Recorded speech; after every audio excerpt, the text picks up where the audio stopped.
আসসালামু আলাইকুম। জীবনে চলতে গেলে ভুল তো আমাদের সবারই হয়, তাই না? কিন্তু সবচেয়ে বড় শক্তিটা হলো ভুলের পর আবার আল্লাহর কাছে ফিরে আসা।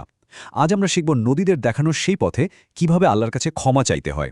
এমন কিছু দোয়া শিখব যা শুধু আমাদের গুনাহি মাফ করবে না, বরং আমাদের জীবনটাকেও সুন্দর করে গুছিয়ে দেবে। চলুন দেখে নেই আমাদের আজকের এই সফরের পথ নকশাটা।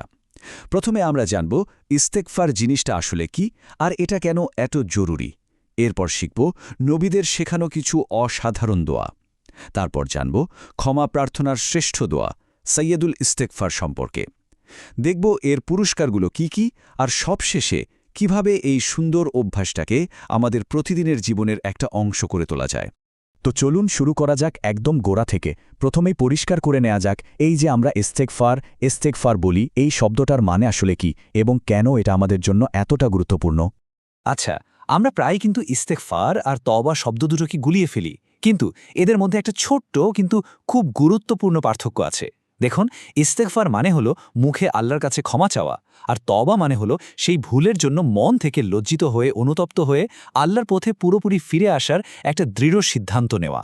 সোজা কথায় একটা হলো চাওয়া আর অন্যটা হলো ফিরে আসা, দুটোই কিন্তু একে অপরের সাথে জড়িত। আর কোরআনে এর গুরুত্ব বোঝাতে কি যে অসাধারণ একটা কথা বলা হয়েছে। আল্লাহ নিজে বাধা করছেন, যতক্ষণ কোনো বান্দা ক্ষমা প্রার্থনার মধ্যে থাকবে তিনি তাদের ওপর আযাব বা শাস্তি দেবেন না। ভাবুন তো একবার, এর চেয়ে বড় নিরাপত্তা, এর চেয়ে বড় আশ্রয় আর কি হতে পারে? আচ্ছা, তত্ত্ব তো অনেক হলো। এবার চলুন আমরা সরাসরি নবীদের কাছ থেকে শিখি। তারা আল্লাহর সবচেয়ে প্রিয় বান্দারা কিভাবে তার কাছে ক্ষমা চাইতেন। আমাদের এই যাত্রা শুরু হচ্ছে মানবজাতির একেবারে শুরু থেকে, আমাদের পিতা হজরত আদম আলাইহিসসালামের দোয়া দিয়ে।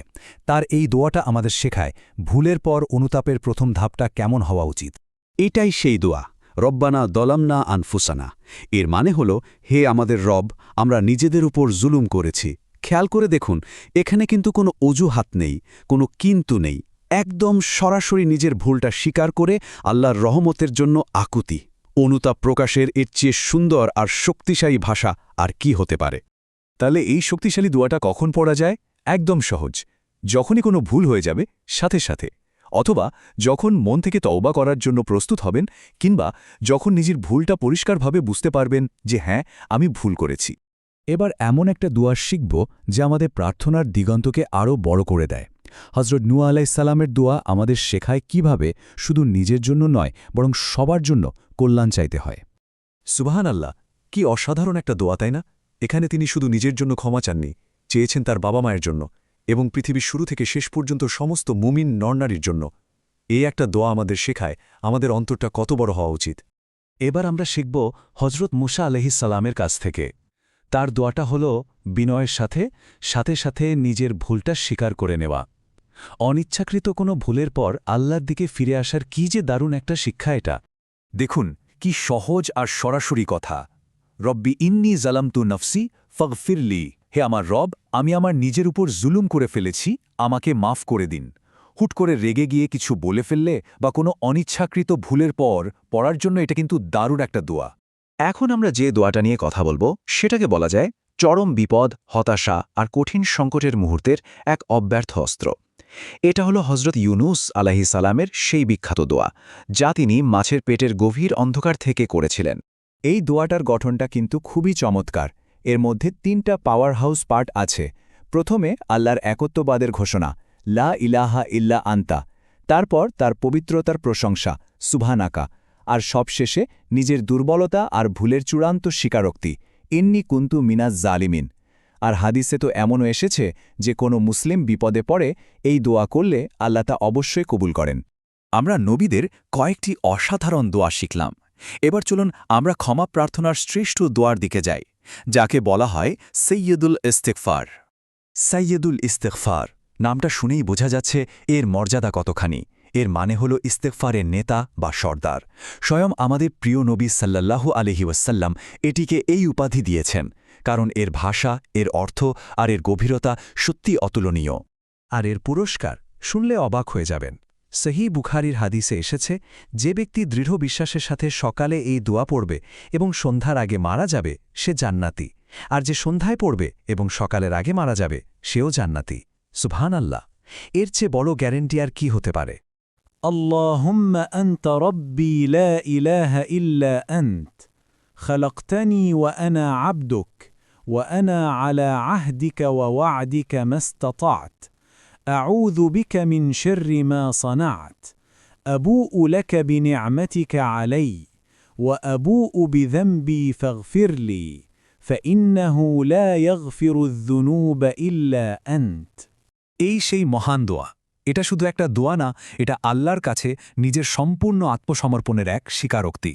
এখানে একজন বান্দা আল্লাহর প্রভুত্বকে স্বীকার করে, নিজেকে তার গোলাম হিসাবে মেনে নেয়, নিজের ভুল স্বীকার করে, আল্লাহর সমস্ত নিয়ামতের স্বীকৃতি দেয় এবং তার কাছেই আশ্রয় চায়।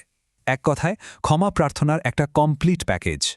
আচ্ছা, ইস্তেগফার করলে যে শুধু পরকালে মুক্তি মিলবে তা কিন্তু নয়, এর অসংখ্য নগদ দুনিয়াবি পুরস্কারও আছে। চলুন এক ঝলকে সেই পুরস্কারগুলো দেখে নেই। ভাবা যায়, আমাদের প্রিয় নবী হজরত মোহাম্মদ সাল্লাল্লাহু আলাইহি ওয়াসাল্লাম, যিনি ছিলেন মাসুম নিষ্পাপ, তিনিও দিনে ৭০ থেকে ১১২রও বেশি ইস্তেগফার করতেন। যদি তিনি করে থাকেন, তাহলে আমাদের জন্য এর মধ্যে কত বড় একটা শিক্ষা আর ইশারা লুকিয়ে আছে, তাই না? আর এই পুরস্কারগুলো কি কি?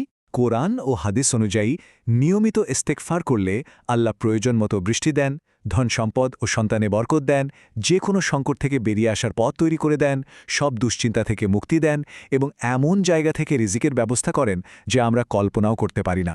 আর সবচেয়ে বড় পুরস্কার তো হল আল্লাহর কাছাকাছি চলে যাওয়া আর মনের মধ্যে এক অদ্ভুত শান্তি অনুভব করা। এত কিছু তো জানলাম, কিন্তু আসল কথা হল এই সুন্দর অভ্যাসটা আমাদের দৈনন্দিন জীবনের অংশ হবে কিভাবে? চলুন কিছু একদম সহজ প্র্যাকটিক্যাল পদক্ষেপ দেখে নিই।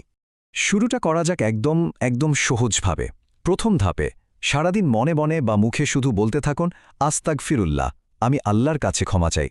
দ্বিতীয় ধাপে প্রতি ফরজ নামাজের পর ৩ বার এটা পড়ার অভ্যাস করুন, যা করা সুন্নত। আর তৃতীয় ধাপে হাঁটা চলার পথে, কাজের ফাঁকে যখনই সুযোগ হয় এই জিকিরটা চালু রাখুন। দেখবেন ধীরে ধীরে এটা আপনার অভ্যাসে পরিণত হয়ে গেছে। তো আজকের এই আলোচনা শেষে প্রশ্নটা কিন্তু আমাদের সবার নিজের কাছে। আজ থেকে কোন ইস্তেগফারটা আমাদের জীবনের একটা অংশ হতে চলেছে?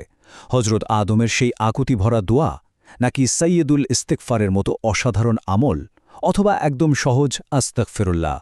যেটাই হোক না কেন, চলুন আজ থেকেই শুরু করি, কারণ আল্লাহর ক্ষমার দরজা আমাদের জন্য সবসময়ই খোলা।